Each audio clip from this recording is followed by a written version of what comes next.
Amihan patuloy sa Luzon, easterlies nagdadala ng panakanakang ulan sa ibang bahagi ng bansa. Nananatiling kalmado sa kabuuan ang lagay ng panahon dito sa ating bansang Pilipinas. Walang pinabantayang bagyo, ngunit patuloy ang impluwensya ng northeast monsoon o hanging amihan sa Luzon at sa easterlies sa Visayas at Mindanao. Magandang araw Pilipinas, ito ang Pilipinas Weather ngayon. Kung bago ka lang sa ating channel, please like, share and subscribe para lagi ka updated sa panahon. Salamat sa iyong suporta. Mga kababayan, narito na ang lagay ng panahon sa buong rehiyon. Northeast monsoon o hanging amihan ang pangunahing sistema na nakakaapekto sa buong Luzon, habang easterlies naman ang umiiral sa Visayas, Mindanao at Palawan.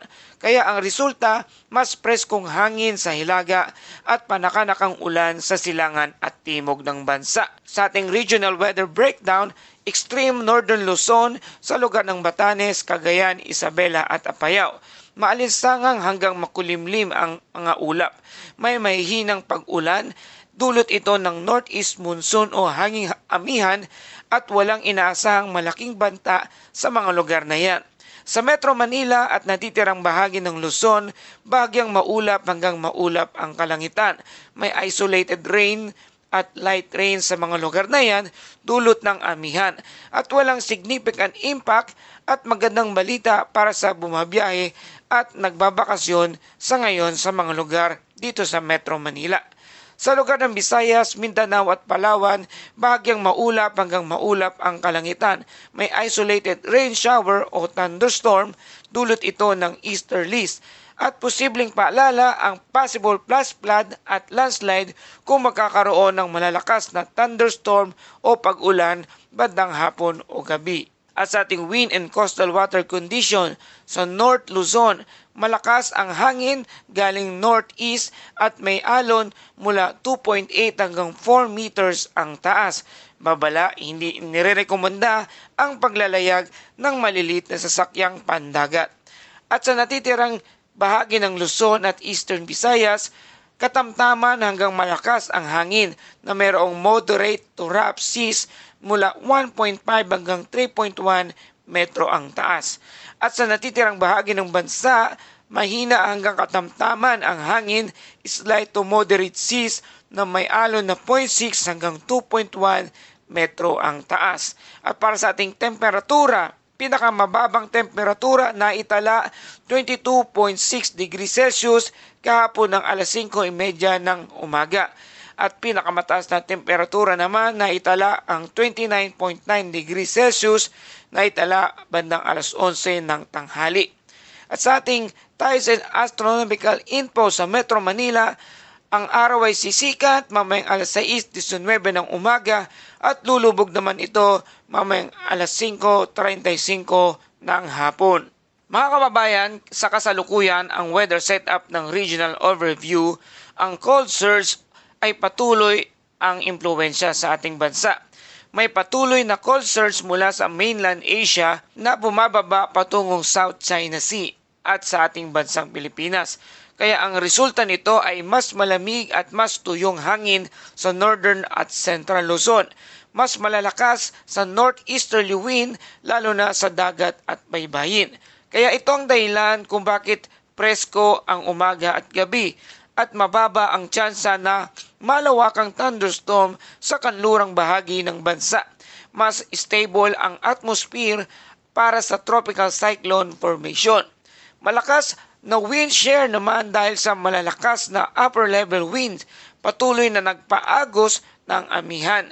Hindi favorable ang environment para sa pagbuo ng isang panibagong bagyo. Kahit may mababang pressure o disturbance na subukang mabuo, napupunit agad ang cloud structure. Hindi nakakabuo ng organized circulation. Kaya ang bottom line, kahit sa long-range model, wala pa rin nakikitang sinyalis ng bagyo o typhoon development sa mga darating na araw. Shoreline ang tunay na rainmaker ng panahong ito. Bagamat walang bagyo, hindi ibig sabihin ay tuyo ang panahon sa buong bansa. Kaya anong mangyayari sa mga susunod na araw? Shoreline setup ay patuloy na nabubuo kapag nagsasalubong ang amihan at easterlies. may aktibo sa eastern section ng ating bansa. Ang pinakamadalas maapektuhan ay ang Eastern Luzon, lalo na malapit sa Sierra Madre, sa Eastern Visayas at sa Eastern Mindanao. Ang epekto ay paulit-ulit na ulan at paminsan-minsang moderate to heavy rain sa ilang mga lugar. Mas mataas ang banta ng flash flood, landslide sa mga bulubunduking lugar. Kaya paalala natin sa ating mga kababayan, hindi po ito bagyo pero maaring maging isang delikado kung tuloy-tuloy ang pag-ulan sa mga lugar na yan. At sa ating long range outlook, batay sa kasalukuyang analysis ng global models, walang tropical cyclone signal, walang named storm o organized tropical disturbance ang nakikita. Mababa ang tsansa ng tropical cyclone formation sa ating paligid o sa West Philippine Sea. Kaya ang mga dahilan na patuloy ang cold surge, malakas na wind shear, medyo tuyo ang air mass sa upper level. Kahit mainit pa rin ang dagat, hindi sapat ang init ng tubig kung hostile ang atmosphere. So ano ang dapat nating bantayan sa ating mga kababayan na nakikinig? Hindi bagyo pero bantayan ang localized flooding, bigla ang pagtaas ng tubig sa ilog, landslide sa eastern at upland areas. Para sa mga mangingisda naman, manatiling maalon ang karagatan sa hilagang bahagi, mapanganib ang biyahe ng mga maliliit na bangka. Para sa mga biyahero at sa holiday activities, mas maganda ang kondisyon sa kanlurang bahagi ng bansa sa lugar ng Ilocos, Zambales, Palawan, Western Visayas. Kaya napakasarap mamasyal sa mga malapit sa karagatan sa mga lugar na yan. Maganda po ang panahon, magandang balita para sa ilang mga nagpaplano mag-out of town.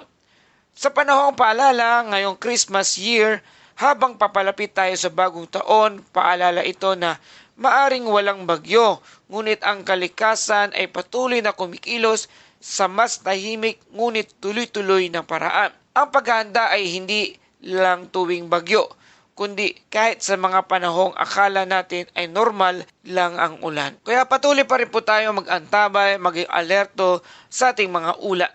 Manatiling alerto at manatiling handa at patuloy ninyong subaybayan ang ating mga susunod na updates para sa mga panibagong ulat panahon. Maraming salamat sa ating mga kababayan na patuloy na tumatangkilik dito sa ating channel, sa ating mga OFW na nakikinig. Salamat sa inyong patuloy na pagbibigay ng super thanks at sa mga komento ninyo.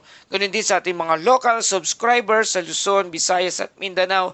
Salamat sa inyong mga suporta at patuloy na pagtangkilik dito sa ating channel. Mabuhay po kayong lahat.